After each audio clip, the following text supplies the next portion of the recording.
கட்டளை எல்லாமே கட்டளையில தான் ஓடிட்டு இருக்கு. இந்த கட்டளையை வச்சு உலகம் பூரா பிசினஸ். கட்டளை என்பது அதிகாரத்தின் மூலமாய் செய்வது மட்டுமல்ல, தேவைக்காக செய்யற கட்டளையும் இருக்கு. அப்ப எனக்கு தெரிஞ்சபடி இந்த தினத்துல நான் பார்த்த காரியம், கட்டளைகளை கை கொள்கிறவன் தேவனுடைய மகிமையை பெறுவான். அது ஏன்னா இன்னைக்கு நான் சொல்ல வந்த கட்டளை என்னன்னு சொல்றதுன்னா, கைக்கடிங்க அடங்கிய ஒரு கருவியில கட்டளைகள் பொருத்தப்பட்டிருக்கின்றன. என்னன்னு சொன்னா உங்களுக்கு புரியும் நினைக்கிறேன். கண்களால் காண முடியாத கடுகளவிலும் சிறிதான துகள்களில் தூண்டுதலை ஏற்படுத்தி கணக்குப்படி கடைபிடிக்க கசிய விட்டு கலக்கம் கலகம் கரைப்பிடித்த கச்சிதமாக கபலீகரம் கட்டளையிடும் கணனிக்கு முடியுமானால், கற்பம் கருவுறுவது முதல் கடல் கல் காற்று கற்பனை கட்டாத காரியங்களை தேவன் தாமே நமக்கு செய்திருக்கிறார் என்பதை நான் பார்க்கின்றேன்.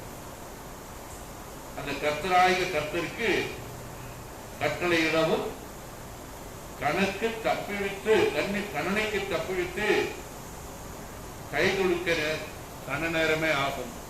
தேவனுடைய கிருபையினால நமக்கு வருகின்ற சோதனைகளிலே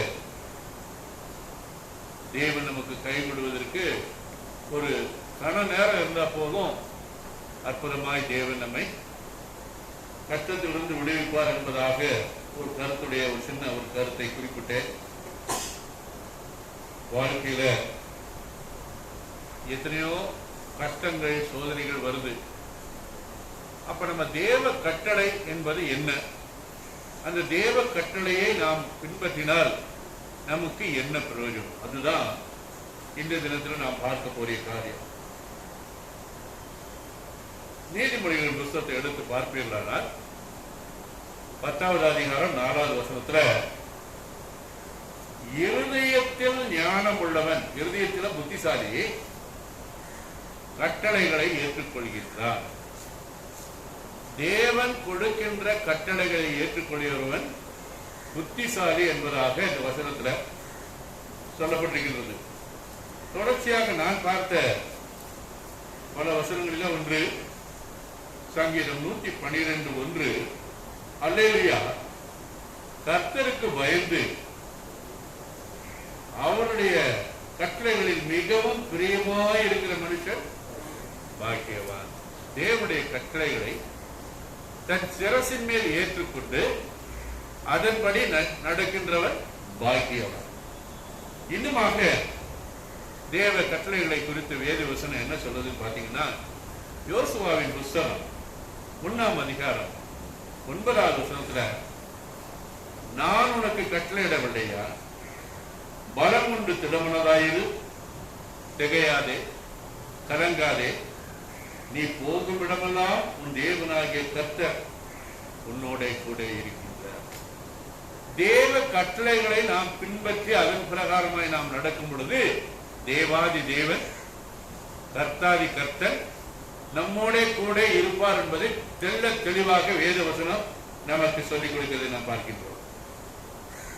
எசேக்கியேல் புஸ்தகத்துல 20ஆம் அதிகாரம் 12வது வசனத்துல, நான் தங்களை பரிசுத்தம் பண்ணுகிறதற்கு பரிசுத்தம் பண்ணுகிற கர்த்தர் என்று அவர்கள் அறியும்படிக்கு எனக்கும் அவர்களுக்கும் அடையாளமாய் இருப்பதற்கான என் ஓய்வு நாட்களையும் அவர்களுக்கு கட்டளையிட்டேன்.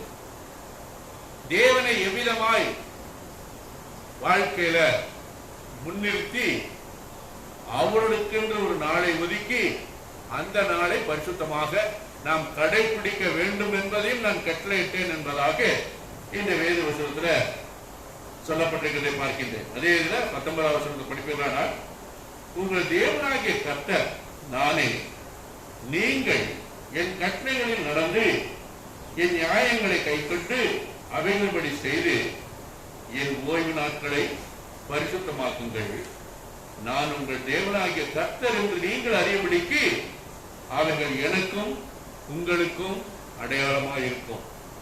இந்த ஞாயிற்றுக்கிழமை தேவனுடைய பரிசுத்த நாள் என்று நாம் அதை கடைபிடித்து வருகின்றோம். அது வேத வாக்கியத்தின்படி என்ன சொல்லப்பட்டிருக்கிறது?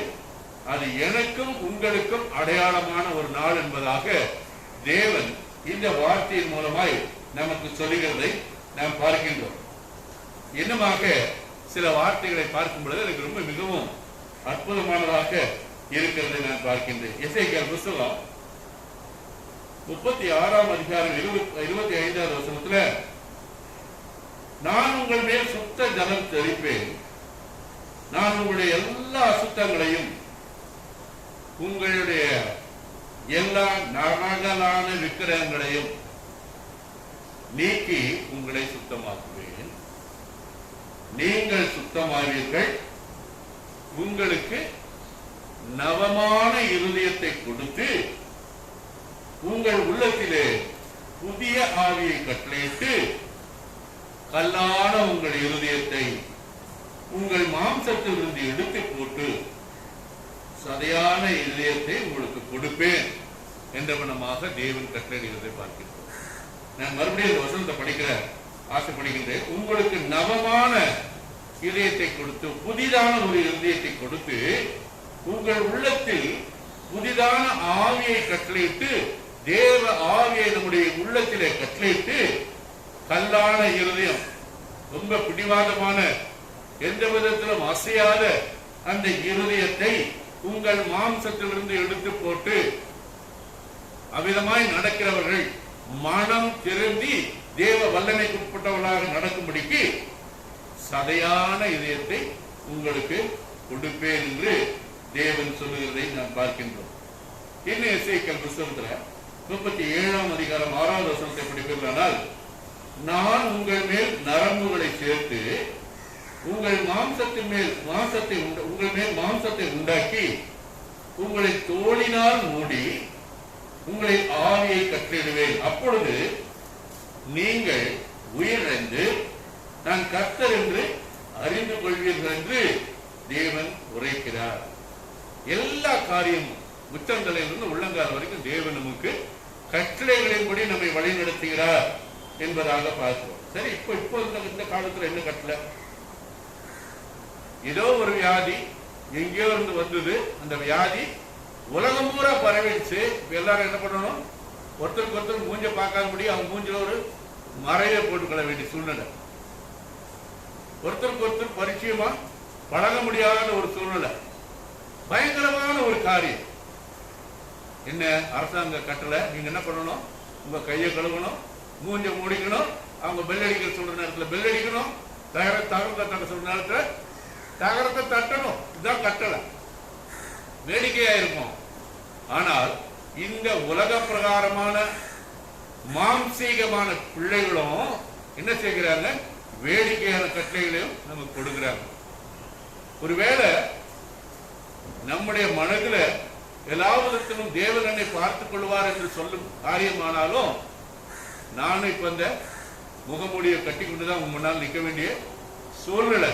நான் அதை கட்டாவிட்டால் எனக்கு ஒரு தண்டனை கிடைக்கும் என்பதாக பத்திரிகையில நம்ம பார்க்கின்றோம். இன்னுமாக தேவன் சொல்கிறதை உங்களுக்கு வாசனத்தின் மூலமாக சொல்ல ஆசைப்படுகிறேன். சங்கீதம் 105 8ஆம் வசனத்துல, 1000 தலைமுறைக்கென்று அவர் கட்டளையிட்ட வாக்கையும் அவர் ஆபிரகாமோடு பண்ணின உடன்படிக்கையும் அவர் ஈசாக்கு இட்ட ஆணையையும் என்றென்றைக்கும் நினைத்திருக்கிறார். 119ஆம் அதிகாரம் 4வது வசனத்துல, உமது கட்டளைகளை நாங்கள் கருத்தாய் கைக்கொள்ளும்படி நீர் எனக்கு கற்பித்தீர், உமது கட்டளைகளை தியானித்து உமது வழிகளை கண்ணோக்குகிறேன், உமது பிரமாணங்களின் மனமகிழ்ச்சியாயிருக்கிறேன், உமது வசனத்தை மறவேன். இன்னுமாக தேவன் நமக்கு சொல்லுகிற வார்த்தைகள் 26வது வசனத்துல, என் வழிகளை நான் உமக்கு விவரித்து காட்டின போது நீர் எனக்கு செவி கொடுத்தீர், உமது பிரமாணங்களை போதியும் உமது கட்டளைகளின் வழியை எனக்கு உணர்த்தியரும், அப்பொழுது அதிசயங்களை தியானிப்பேன் என்று இந்த வசனங்கள் மூலமாய் சங்கீதம் 105ஆம் அதிகாரத்தில் சொல்லுவதை நான் பார்க்கின்றேன். இவ்வாறுமா சொல்லும் பொழுது இந்த கட்டளைகளை கைக்கொள்ளும் பொழுது என்ன எனக்கு கிடைக்கும் என்பதாக சொல்லுகிறதை நாம் பார்க்க போகிறோம். 57வது வசனம், 119ஆம் அதிகாரம் 57வது வசனம். கர்த்தாவே, நீரே என் பங்கு, உமது வசனங்களை கைக்கொள்ளுவேன் என்றேன். முழு இருதயத்தோடும் உம்முடைய தயவுக்காக கெஞ்சுகிறேன். உமது வாக்கின்படி எனக்கு இறங்கும். உமக்கு பயந்து உமது கட்டளைகளை கைக்கொள்கிற அனைவருக்கும் நான் தோழன். தேவ கட்டளைகளை நான் பின்பற்றி அவர் வழி நடக்கும் பொழுது தேவனுடைய பிள்ளைகள் யாவருக்கும் நான் தோழன் என்பதாக வசனத்தின் மூலமாக சொல்லுகிறதை நான் பார்க்கின்றேன். இன்னுமாக 64வது வசனத்துல, கர்த்தாவே, பூமி உமது கிருபையினால் நிறைந்திருக்கிறது. உமது பிரமாணங்களை எனக்கு போதியும். அகங்காரிகள் எனக்கு விரோதமாய் பொய்யை பிணைக்கிறார்கள். நானும் முழு இருதயத்தோடும் உம்முடைய கட்டளைகளை கை கொள்ளுவேன். யார் என்ன சொன்னாலும் சரி, தவறானவர்கள் என்னை குறித்து தவறாக பேசினாலும் சரி, நான் தேவ கட்டளையின் பிரகாரமாய் நடப்பேன் என்பதை உறுதியிட்டும் அறுதியாய் சொல்லுகிறதையும் இந்த வசனத்தின் மூலமாய் நாம் பார்க்கின்றோம். அவர்கள் என்னை பூமியில இராமல் நீக்கிவிட சற்றே தப்பிட்டு, ஆனாலும் நான் உமது கட்டளைகளை விட்டு விலகவில்லை. 93வது சங்கீத படிப்பீர்கள், 93வது வார்த்தையை படிப்பீர்கள். நான் ஒருபோதும் உம்முடைய கட்டளைகளை மறவேன். அவைகளால் நீர் என்னை உயிர்ப்பித்தீர். அப்போ இந்த கட்டளையின்படி நாம் நடப்பதனால நமக்கு உயிரையும் தேவன் கொடுக்கிறார் என்பதை வசனத்தின் மூலமாய் பார்க்கிறேன். பின்வரும் வார்த்தைகளில உங்களுக்கு அந்த வசனத்தையும் தெரியப்படுத்த ஆசைப்படுகின்றேன். தேவ கட்டளைகளின்படி பின்பற்றி நடக்கும் பொழுது பிழைப்பாய் என்ற விடமாக தேவன் சொல்லுகிறதை நான் பார்க்கின்றேன். நான் உம்முடையவன், என்னை ரட்சியும், உம்முடைய கட்டளைகளை ஆராய்கிறேன். உம்முடைய கட்டளைகளை நான் கை கொண்டிருக்கிறபடியால் முதியோர்களை பார்க்கிறோம் ஞானமுள்ளவனாய் இருக்கிறேன். உமது கட்டளைகளால் உணர்வடைந்தேன். ஆதலால் என் பொய் வழிகளை வெறுக்கின்றேன். தேவ கட்டளைகளை நான் கை கொண்டு வழி நடத்தும் பொழுது, தேவனுடைய வார்த்தைகளின் பிரகாரமாய் நான் நடக்கும் பொழுது, தேவனுக்கு வேண்டாத தவறான காரியங்களிலிருந்து நான் என்னை விட்டு விலக்குகிறவனாய் இருக்கின்றேன். தேவனை முழுமையாய் நான் பற்றிக் கொள்ளும் பொழுது நான் பரிசுத்தனாவேன், நீதிமானாக்கப்படுவேன் என்பதாக பார்க்கின்றேன். இன்னுமாக 104வது வசனத்தை படிப்பீர்கள். உமது கட்டளைகளால் நான் உணர்வடைந்தேன். இந்த தேவ கட்டளைகளை படிக்க படிக்க என்னுடைய உள்ளத்திலே நான் புத்துணர்ச்சி பெற்று புது உணர்வுடன் வல்லமையாய் என்னை தேவன் வழி நடத்துகிறதை நான் பார்க்கிறேன். எல்லாவற்றை பற்றியும் நீர் அருளின எல்லா கட்டளைகளும் செம்மை என்று எண்ணி சகல பொய் வழிகளையும் வெறுக்கிறேன். தேவனுடைய வார்த்தைகள் எல்லாமே நல் வார்த்தைகளை சொல்லுகிறபடியால் நாம் நடக்க வேண்டிய வழியிலே திட்டவட்டமாக வரையறுத்து சொல்கிறபடியால் அதன்படி நான் நடப்பேன். அது உண்மையானது, அது செம்மையானது. அப்படி நடக்கும் பொழுது நான் பொய் வழிகளை வெறுக்கிறேன். துன்மார்க்கர் எனக்கு கண்ணி வைக்கிறார்கள், ஆனாலும் நான் உங்களுடைய கட்டளையை விட்டு வழி தவறேன். 134வது வசனத்தை பார்ப்பீர்களானால், மனுஷர் செய்யும் இடுக்கத்திற்கு என்னை விலக்கி விடுவித்துள்ளோம். அப்பொழுது நான் உங்களுடைய கட்டளைகளை கை கொள்ளுவேன். இந்த சங்கீதக்காரன் எழுதும் பொழுது தேவனுடைய அன்பை அற்புதமாய் ருசித்து தேவ கட்டளை அவனுக்கு எவ்விதமாய் பிரயோஜனமாய் இருக்கிறது என்பதை வார்த்தைகள் மூலமாகவும் தன் செயலின் மூலமாகவும் உணர்வு பூர்வமாகவும் உணர்ந்து இந்த வார்த்தைகளை அவன் அடுக்கியிருக்கிறதை அவர் எழுதியிருக்கிறதை நான் பார்க்கின்றேன். 138வது வசனத்துல, நீர் கட்டளையிட்ட சாட்சிகள் நீதியும் மகா உண்மையானவர்கள். தேவனுடைய கட்டளையின்படி நடக்கின்ற சாட்சிகள் மிகவும் நீதி உள்ளவருமாயும் மகா உண்மையானவர்களாகவும் இருக்கிறதாக இந்த சொல்லப்பட்டிருக்கிறதை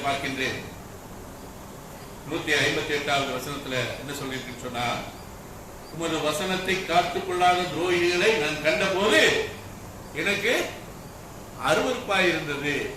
அப்ப தேவ பிள்ளைகளை மட்டும் நான் உண்மையாக நேசிக்க கற்றுக்கொண்டேன் என்பதாக சங்கீதக்காரன் சொல்லுகிறதை பார்க்கிறோம். நான் சொன்ன உடனே அடுத்த வசனத்தில் பார்க்கும் பொழுது, இதோ உம்முடைய கட்டளைகளை நேசிக்கிறேன் கர்த்தாவே, உமது கிருபையின்படி என்னை உயிர்ப்பையும். நான் உம்முடைய கட்டளையின் பிரகாரமாய் நடக்கும் பொழுது நீர் எனக்கு புத்துணர்ச்சியும் புது உயிரையும் தருவேன் என்பதை நான் உணர்கிறேன் என்பதாக பார்க்கிறோம். இன்னமாக 160வது வசனத்தை படிப்பீர்களானால், உம்முடைய வசனம் சமூலமும் சத்தியமும், உம்முடைய நீதி நியாயமெல்லாம் நித்தியம். உமது கட்டளைகளையும் உமது சாட்சிகளையும் காத்து நிற்கிறேன். என் வழிகள் எல்லாம் உமக்கு முன்பாக இருக்கிறது. நான் தேவனுடைய வார்த்தையை பின்பற்றி அவருடைய கட்டளையின் பிரகாரமாக நடக்கும் பொழுது தேவனுடைய எல்லா விதமான உண்மையான நேரான வழிகள் யாவும் எனக்கு முன்னதாக தெரிகிறது. உமது கற்பனைகள் எல்லாம் நீதியுள்ளவர்கள் ஆதலால் என்னுடைய நாவு உம்முடைய வசனத்தை விவரித்து சொல்லும். தேவனுடைய வார்த்தைகளை படித்து அதை மனப்பூர்வமாய் உணர்ந்து கொள்ளும் பொழுது நான் மற்றவர்களுக்கும் அதை சொல்லக்கூடிய அற்புதமான உணர்வை பெற்றுக் கொள்கின்றேன். இன்னுமாக 173வது சங்கீதத்துல வசனத்துல, நான் உம்முடைய கட்டளைகளை தெரிந்து கொண்டபடியினால் உமது கரம் எனக்கு துணையாய் இருப்பதாக. இப்ப தேவனுடைய கரம், நான் அவருடைய கட்டளைகளை பின்பற்றி சொல்வதால் அவருடைய கரமும் எனக்கு துணையாய் இருக்கும் என்பதை இந்த இடத்துல உறுதிப்படுத்தி சொல்கிறதை நாம் பார்க்கின்றோம்.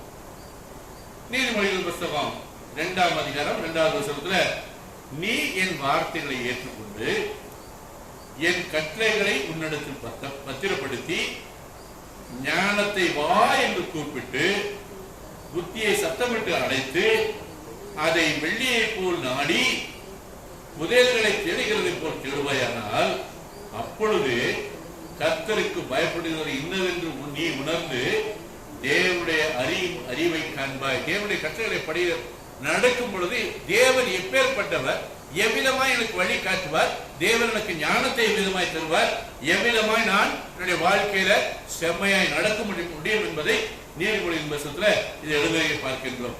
நீதிமொழிகள் புத்தகம் 3ஆம் அதிகாரம் 1வது வசனத்துல, என் மகனே என் போதகத்தை மறவாதே, என் கட்டளைகளை காக்கும், உன் இருதயம் என் கட்டளைகளை காக்க கடவுது, அவைகளை உனக்கு நீடித்த நாட்களையும் தீர்க்க ஆயுசையும் சமாதானத்தையும் பெருக பண்ணும். தேவனுடைய கட்டளை எந்த விதத்துல உங்களுக்கு பிரயோஜனமா இருக்கு? இப்ப நீ மறுபடியுமா நான் உங்களுக்கு முதல்ல உயிர்ப்பியும் என்று சொல்லி பார்த்தோம். இப்ப என்ன சொல்றது? அவைகள் உனக்கு நீடித்த நாட்களையும் தீர்க்க ஆயுசையும் தரும் என்பதாக பார்க்கின்றோம். அது மட்டும் இல்ல, தேவனுடைய கட்டளையின் பிரகாரமாக கை கொண்டு நடவோமே ஆனால் சமாதானத்தை பெருக பண்ணும் என்பதாக சொல்லுகிறதை பார்க்கிறோம். இன்னுமாக நீதிமொழிகள் புத்தகம் 4ஆம் அதிகாரம் 4வது வசனத்தை படிக்கலடா, அவர் எனக்கு போதித்து சொன்னது, உன் இருதயன் வார்த்தைகளை காத்துக் கொள்ள கடவுது, என் கட்டளைகளை கைக்கொள், அப்பொழுது நீ பிழைப்பாய். தேவனுடைய கட்டளைகள் படி நாம் நடப்போமே ஆனால் நாம் பிழைத்துக் கொள்ள அது வழியை காண்பிக்கிறதாக பார்க்கின்றோம். நீதிமொழிகள் 7ஆம் அதிகாரம் 1வது வசனத்திலே, என் மகனே நீ என் வார்த்தைகளை காத்து என் கட்டளைகளை உன்னிடத்தில் பத்திரப்படுத்து, என் கட்டளைகளையும் என் போதகத்தையும் உன் கண்மணி போல காத்துக்கொள், அப்பொழுது நீ பிழைப்பாய். தேவனிடத்திலே நாம் பிழைக்கக்கூடிய வழியை நாம் கற்றுக்கொள்ள வேண்டுமானால் தேவனுடைய கட்டளையின் பிரகாரமாய் நாம் நடக்க வேண்டும் என்பதை தேவன் விசேஷமாக நமக்கு சொல்லுகிறதை நாம் பார்க்கின்றோம். சரி, இதே வார்த்தை வேற ஏதாவது புத்தகத்துல போட்டிருக்கா என்று பார்ப்போமே. எசேக்கியேல் புத்தகம் 20ஆம் அதிகாரம் 11வது வசனத்துல, என் கட்டளைகளை அவர்களுக்கு கொடுத்து என் நியாயங்களை அவர்களுக்கு தெரியப்படுத்தினேன், அவைகளின்படி செய்கிற மனுஷன் அவைகளால் பிழைப்பான். இன்னுமாக எசேக்கியேல் 18ஆம் அதிகாரம் 17வது வசனத்துல, சிறுமையானவனுக்கு நோய் உண்டாகாதபடிக்கு தன் கையை விலக்கி வட்டியையும் பொலிசையும் வாங்காமல் தன் நியாயங்களின்படி செய்து என் கட்டளைகளின்படி நடந்தால் நான் அவன் தன் தகப்பனுடைய அக்கிரமத்தின் நிமித்தம் சாகாமல் பிழைக்கவே பிழைப்பான் என்று மறுபடியும் இங்கு உறுதியாகவும் இறுதியாகவும் சொல்லுகிறதை நாம் பார்க்கின்றோம். தேவனுடைய கிருபை நம்மோடு இருக்கும் பொழுது எல்லாவற்றும் பிழைக்கத்தக்க வழிகளை, தேவ கட்டளைகளை கை கொண்டு நாம் முடியும், நம்மால் வாழ முடியும் என்பதை இந்த வசனத்தின் மூலமாக தெள்ள தெளிவாக சொல்லுகிறதை நாம் பார்க்கின்றோம். குமாரன் தகப்பனுடைய அக்கிரமத்தை சுமக்கிறது இல்லையோ என்று நீங்கள் கேட்டால், குமாரன் நியாயத்தையும் நீதியையும் செய்து என் கட்டளைகளை கை கொண்டு ஆய்வுகளின்படி செய்ததனால் அவன் பிழைக்கவே பிழைப்பான். என்ற தகப்பனார் செஞ்ச பாதமான காரியங்களால அந்த சாபம் எனக்கு உண்டு ஆகிறது என்பது சொல்லக்கூடுமானால், நான் தேவனுடைய வழிகளை பின்பற்றி அதன் பிரகாரமாய் நடக்கிறதுனால நான் பிழைக்கவே பிழைப்பேன் என்பதாக இந்த வசனத்தின் மூலமாக தேவன் சொல்லுகிறதை பார்க்கின்றோம். துன்மார்க்கன் தான் செய்த பாவங்களை விட்டு திரும்பி என் கட்டளைகள் எல்லாம் கை கொண்டு நியாயத்தையும் நீதியையும் செய்வானேயானால் அவன் பிழைக்கவே பிழைப்பான். அவன் செய்த எல்லா மனிதர்களும் நினைக்கப்படுவதில்லை, அவன் தான் செய்த நீதியினாலே பிழைப்பான். எல்லாம் வரிசை அப்படியே வசனங்கள் ஒவ்வொன்றாக தேவனுடைய வசனங்களை நாம் பின்பற்றும் பொழுது நாம் பிழைக்கக்கூடிய வழியை தேவன் நமக்கு தருகிறார் என்பதாக பார்க்கிறேன். ஒருவன் நீதிமானாய் இருந்து நியாயத்தையும் நீதியும் செய்து மலைகளின் மேல் சாப்பிடாமலும் இஸ்ரவேல் வம்சத்தாரின் நரகலான விக்கிரகங்களுக்கு நேராக தன் கண்களை ஏறெடுக்காமலும் அயலானுடைய மனைவியை தீட்டுப்படுத்தாமலும் தூரத்திரியோட சேராமலும் ஒருவனையும் ஒடுக்காமலும் கொள்ளையிடாமலும் கடன் வாங்கியவனுக்கு அடமானத்தை திருப்பி கொடுத்து தன் அப்பத்தை பசித்தவனுக்கு பங்கிட்டு வஸ்திரம் இல்லாதவனுக்கு வஸ்திரம் தரிப்பித்து வட்டிக்கு கொடாமலும் போலீஸை வாங்காமலும் அநியாயத்துக்கு தன் கையை விலக்கி மனிதருக்குள்ளே வழக்கை உண்மையாக தீர்த்து என் கட்டளைகளின் படி நடந்து என் நியாயங்களை கை கொண்டு உண்மையாய் இருப்பானே ஆனால் அவனே நீதிமான், அவன் பிழைக்கவே பிழைப்பான் என்பதாக தேவனாக ஆண்டவர் சொல்லுகிறார் என்று மறுபடியும் இந்த இடத்துல உறுதியாக தேவன் நமக்கு சொல்லுகிறதை பார்க்கின்றேன். இன்னுமாக தேவன் நமக்கு சொல்லுகின்ற காரியம், தேவ வார்த்தைகளின்படி நடக்கும் பொழுது தேவன் நம்மை அற்புதமாய் வழி நடத்துகிறார் என்பதாக நான் பார்க்கின்றேன். இந்த தொகுப்பை நான் தெரிவு செய்யும் பொழுது, முதலாவதாக நான் தெரிவு செய்யும் பொழுது எனக்கு 543 கட்டளை என்ற வார்த்தை இருக்கிறதாக பார்த்தேன். திருப்பி மறுபடியுமாய் அதை 2வது நாள்ல செக் பண்ணும் பொழுது 843 இல்ல 884 வார்த்தைகள் இருப்பதாக பார்த்தேன். ஆகையினால இது ஒவ்வொன்றாய் தெரிவு செய்வது மிகவும் கடினமான காரியமாக இருந்தது. அப்போ இதை எடுக்கும் பொழுது முதலாவதாக நான் பார்த்து கொண்ட காரியம் சங்கீதக்காரன் மேல எனக்கு ரொம்ப பிரியம். அதனாலதான் அந்த வசனங்கள் எல்லாம் உங்களுக்கு முன்னதாக பதிவிட்டேன். இப்ப நான் என்ன பண்ண போறேன்னு சொன்னா, தேவன் நமக்கு சொல்கின்ற வார்த்தைகளின் பிரகாரமாய் பழைய ஏற்பாட்டின் புத்தகத்துல முன்னால உள்ள காரியங்களை நான் உங்களுக்கு முன்னதாக வைக்க ஆசைப்படுகின்றேன். இருந்தாலும் என் கண்ணுக்கு முன்னால தெரிகிறது என்னமே சங்கீதக்காரனுடைய புத்தகம் தான் அந்த வசனங்கள் என் கண்ணுக்கு தெரிகிறது. தேவன் நமக்கு சொல்லுகிற வார்த்தையை நான் பார்ப்போம். யோசுவாவின் புத்தகம் 1ஆம் அதிகாரம் 9வது வசனத்துல, நான் உனக்கு கட்டளையிடவில்லையா, படம் கொண்டு திடமனதாயிரு, திகையாதே கலங்காதே, நீ போகும் இடமெல்லாம் உன் தேவனாகிய கர்த்தர் உன்னோட கூட இருக்கிறார். இது யோசுவாவின் புத்தகத்துல எழுதப்பட்ட காரியம். தேவனுடைய கட்டளைகளை படி நாம் நடக்கும் பொழுது அவர் நமக்கு கட்டளைக்கு பதிலே சொல்லிட்டாரு.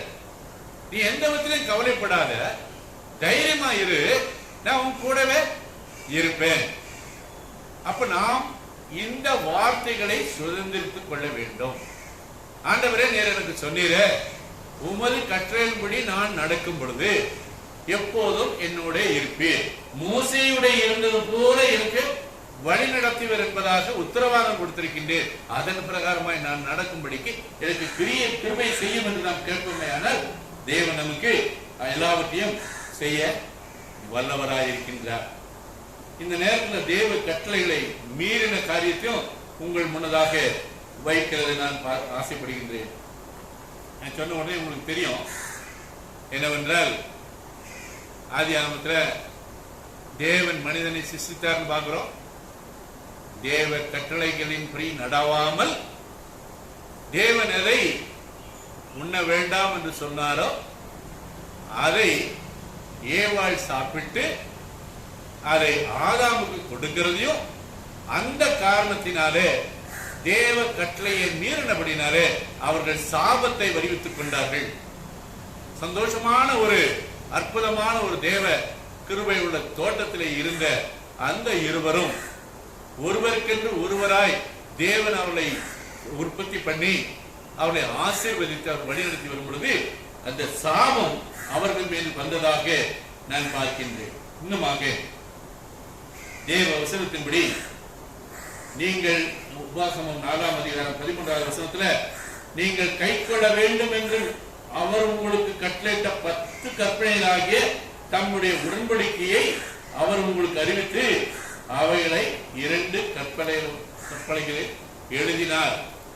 நீங்கள் சுதந்திரித்துக் கொள்ள போகிற தேசத்திலே நீங்கள் கைக்கொள்ள வேண்டிய கட்டளைகளையும் நியாயங்களையும் கர்த்தர் உங்களுக்கு போதிக்க வேண்டும் என்று அக்காலத்தில் கர்த்தர் கட்டளையிட்டார். 10 கற்பனைகளை தேவன் தான் நமக்கு கற்பனையாக கற்பித்தார். அது கட்டளையாக கொடுத்தார். அது கீழே வர்றதுக்கு முன்னால மனுஷன் என்ன பண்ணா, தேவனை மறந்து போனான் என்பதாக நாம் பார்க்கின்றோம். இன்னுமாக ஒரு அழகான ஒரு உபமானத்தை சொல்லுகிறதை இங்கே பார்க்கிறேன். 1 ராஜாக்கள் 11ஆம் அதிகாரம் 38வது வசனத்துல, நான் உனக்கு கட்டளையிட்டதெல்லாம் நீ கேட்டு கை கொண்டு நீ என் வழிகளில் நடந்து என் தாசனாகிய தாவீது செய்தது போல என் கட்டளைகளையும் என் கற்பனைகளையும் கை கொள்ளும்படி என் பார்வைக்கு செம்மையானதை செய்கிறது உண்டானால் நான் உன்னோட கூட இருந்து நான் தாவீதுக்கு கட்டினது போல உனக்கும் நிலையான வீட்டை கட்டி இஸ்ரவேலை உனக்கு தருவேன். தேவனுடைய கட்டளையின் பிரகாரமாய் நடக்கும் பொழுது தேவன் எனக்கு நிலையான வீட்டை கட்டி தருவேன் என்பது சொல்லுகிறதை இந்த வசனத்தின் மூலமாய் பார்க்கின்றோம். 1 ராஜாக்கள் 17ஆம் அதிகாரம் 2வது வசனத்துல கர்த்தருடைய வார்த்தை அவனுக்கு உண்டாயிற்று. அவர் நீ இவ்விடத்தை விட்டு கீழ் திசை நோக்கி போய் யோர்தானுக்கு நேராயிருக்கிற கேரீத் ஆற்றில் ஒளிந்து கொண்டிரு. அந்த ஆற்றின் தண்ணீரை குடிப்பாய். அங்கே உன்னை போஷிக்க காகங்களுக்கு கட்டளையிடுவேன் என்று சொல்கிறார். சாப்பாடு கொடுப்பதற்கு தேவன் சித்தமுள்ளவராய் இருக்கின்றார். இந்த எகிப்து தேச மக்கள் அவர்களுடைய அந்த இடத்தை விட்டு வரும் பொழுது மன்னாவை எதிர்பார்க்காத இடத்துல ஒரு வனாந்திரத்தில் மன்னாவை குடித்து அவர்களை போஷித்தார் என்பதாக நாம் உபமானத்தை பார்க்கின்றோம். அவன் போய் கர்த்தருடைய வார்த்தையின்படி யோர்தானுக்கு நேராக இருக்க கேரேத் ஆற்றில் தங்கியிருந்தான். காகங்கள் அவனுக்கு விடிய காலத்தில் அப்பமும் இறைச்சியும், சாயங்காலத்தில் அப்பமும் இறைச்சியும் கொண்டு வந்து தாகத்திற்கு அந்த ஆற்றின் தண்ணீரை கொடுத்தான். இது காகம் அவனுக்கு அப்பத்தையும் இறைச்சியும் கொடுத்ததாக இந்த இடத்துல வசனத்தின் மூலமாய் தேவன் நமக்கு உறுதி செய்கிறதை பார்க்கின்றோம். தேவ கட்டளையின் பிரகாரமாய் தேவன் அந்த இடத்திலிருந்து கேரியாத்துல போய் ஒளிந்து கொண்டு நான் உன்னை போஷிப்பேன் என்று சொல்கின்றார். அவர் கட்டளையின்படி நடந்ததுனால இந்த இடத்துல அவர் செய்த காரியத்தை நாம் பார்க்கின்றோம். இன்னுமாக இதே மாதிரி ஒரு சந்தர்ப்பத்தில் தேவன் அங்கே சொல்லுகிறதை பார்க்கின்றோம். அங்கே அப்பொழுது கர்த்தருடைய வார்த்தை அவனுக்கு உண்டாயிற்று. அவர் நீ எழுந்து சீதோனுக்கு அடுத்த சாரிபாத் ஊருக்கு போய் அங்கே தங்கியிரு. உன்னை பராமரிக்கும்படி அங்கே இருக்கிற ஒரு விதவைக்கு கட்டளையிடுவேன். எப்பேற்பட்ட விதவைக்கு கட்டளையிடுகிறார் பார்க்கிறார். ரொம்ப வேடிக்கையா இருக்கும். அந்த விதவை என்ன நிலைமையில இருக்கா என்று பார்க்கும் பொழுது அவன் அப்படியே எழுந்து சாரிபாத்துக்கு போனான். அந்த பட்டணத்தில் 1 மாசத்துக்கு அவன் வந்த போது அங்கே ஒரு விதவை விறகு பொறுக்கி கொண்டிருந்தாள். எப்பேற்பட்ட விதவை! அங்க அடுப்பறிக்கிறதுக்கு விறகு பொறுக்கிட்டு இருக்கா. அவன் அவளை பார்த்து கூப்பிட்டு, நான் குடிக்கிறதுக்கு கொஞ்சம் தண்ணி தான் கேட்டாங்க. ஒரு பாத்திரத்தில் தண்ணியும் கொண்டு வா எனக்கு என்று அவர் சொல்லுகிறதை பார்க்கிறோம். கொண்டு வர அவள் போகிற போது அவன் அவளை நோக்கி தண்ணி சொன்னது மட்டும் இல்ல, கொஞ்சம் அப்பமும் உன் கையிலே எனக்கு கொண்டு வான்னு சொல்லிட்டாரு. முதல்ல தண்ணி கொண்டு வந்தாரு, இப்ப சேர்த்து அப்பமும் கொஞ்சம் கொண்டு வா அப்படின்னு சொன்னார். இப்படி பார்க்கும் பொழுது அதற்கு அவள், பானையில் ஒரு பிடிமாவு தான் இருக்கு, கலையத்தில் கொஞ்சம் எண்ணெயுமே அல்லாமல் என்னிடத்தில் ஒரு அடையும் இல்லை என்று உங்களுடைய தேவனாய கர்த்தருடைய ஜீவனை கொண்டு சொல்கிறேன்.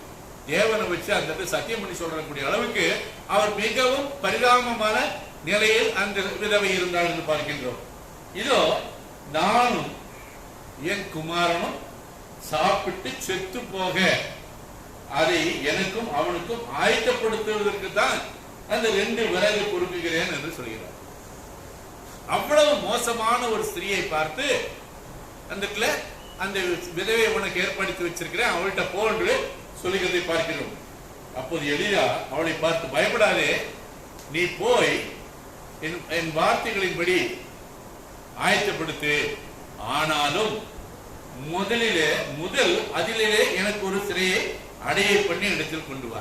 நீ அந்த ஒரு பிடி மாவுல நீ அடை செஞ்சாலும் அதை உனக்குன்னு எடுத்து வச்சுக்காத, நீ அதை என்னிடத்துல கொண்டு வா என்று அவர் சொல்லுகிறதை பார்க்கின்றோம். பின்பு உனக்கும் உன் குமாரனுக்கும் பண்ணலாம், நான் சாப்பிடுற போது நீ உனக்கும் பிள்ளைக்கும் செய்யலாம். அப்ப அந்த இடத்துல அவளுக்கு என்ன விசுவாசம் என்பது இருக்கிறது என்பதை சோதிப்பதாக இந்த இடத்துல இருக்குது. நீ இருக்கிறத என்கிட்ட கொண்டு வா. அப்ப முதல்ல என்ன சொல்ற, என்கிட்ட இருக்கிறது இவ்வளவுதான், நான் சாக போறேன்னு சொல்ற. ஆனா அவர் என்ன சொல்றாரு, நீ அந்த இருக்கிற மாவை வச்சு எனக்கு ஒரு அடையை கொண்டு வா என்று சொல்லுகிறார். கர்த்தர், தேவன் ஆகிய கர்த்தர் தேசத்தின் மேல் மழையை கட்டளையிடும் நாள் மட்டும் பானையின் மாவு செலவழிந்து போவதும் இல்லை, கலசத்தின் அப்பம் எண்ணெய் குறைந்து போவதும் இல்லை என்று இஸ்ரவேலின் கர்த்தர் சொல்லுகிறார். அவர் அங்க சொல்லிட்டு அந்த சகோதரிகிட்ட சொல்லிட்டு இந்த எலியாவை போஷிக்கும்படி அவர் அந்த மனசுக்குள்ள அந்த சந்தோஷமான ஒரு காரியம் எழுச்சி ஏற்படுகிற பொழுது அவர் வீட்டில் இருந்த அந்த பானையில மாவு குறையவே இல்லை, எண்ணெயும் குறையவே இல்லை என்பதை இந்த இடத்துல நமக்கு தெளிவாக சொல்லுகிறார். ஏனென்று நான் இந்த வசனத்தை எடுத்தேன்னு சொன்னா, தேவ கட்டளையை படி நாம் செய்யும் பொழுது எல்லாவற்றிலும் எல்லாமாக இருக்கிற தேவன் பரிபூர்ணமாய் நமக்கு பாதுகாத்து செய்யக்கூடிய வல்லவராக இருக்கின்றார். ஆகையினால இன்றைய தினத்தில் நாம் பார்த்த காரியம் என்னவென்றால், தேவ கட்டளைகளை நாம் கைக்கொள்ள வேண்டும். அவருடைய வார்த்தைகளின்படி நாம் செய்யும் பொழுது தேவன் நம்மை உயிர்ப்பிக்கிறதுக்கு வல்லவராக இருக்கிறார். அதை பின்பற்றும் பொழுது நாம் எவ்விதமாய் நமக்கு முன்னோர்களினால் நமக்கு ஒரு சாபக்கேடு இருந்தாலும் அது எல்லாவற்றையும் நம்மை எந்த விதத்திலும் பாதிக்காது, அவன் பிழைக்கவே பிழைப்பார் என்பதாகவும், தேவ கட்டளையின் பிரகாரமாய் செய்யும் பொழுது அவர் நம்மை பரிபூர்ணமாய் போஷிப்பார். அவ்வப்போது நமக்கு வருகிற சோர்வான காலத்துல தேவ தூஷணம் பேசுறோம். நான் எல்லா விதத்திலும் நான் ஒழுங்காக சபைக்கும் போனேன், எல்லாவற்றையும் செஞ்சேன், ஆனாலும் எனக்கு தேவன் கிருபை செய்யவில்லை என்று நாம் நினைக்கிறோம். ஆனா அப்படி அல்ல. தக்க சமயத்தில் தகுந்த பரிகாரியாய் எல்லாவற்றும் எல்லாமாக இருந்து தேவன் நமக்கு செய்ய வல்லவராய் இருக்கின்றார். கடைசியாக ஒரு வசனத்தை படித்து முடிக்கிறேன்.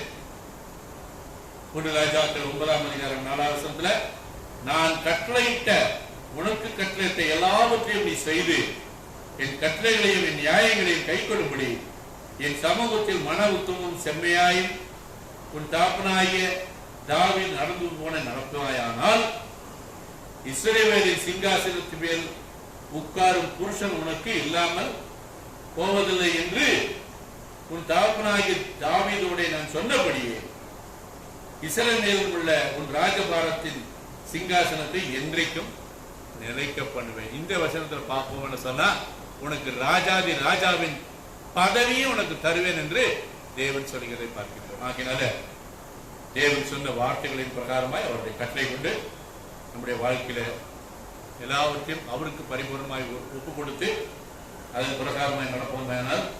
தேவன் நம்மை ஆசீர்வதிக்க வல்லவரும் நமக்கு போதுமானவராக இருக்கிறார். தேவன் தாமே இந்த வார்த்தைகளை ஆசீர்வதிப்பார்.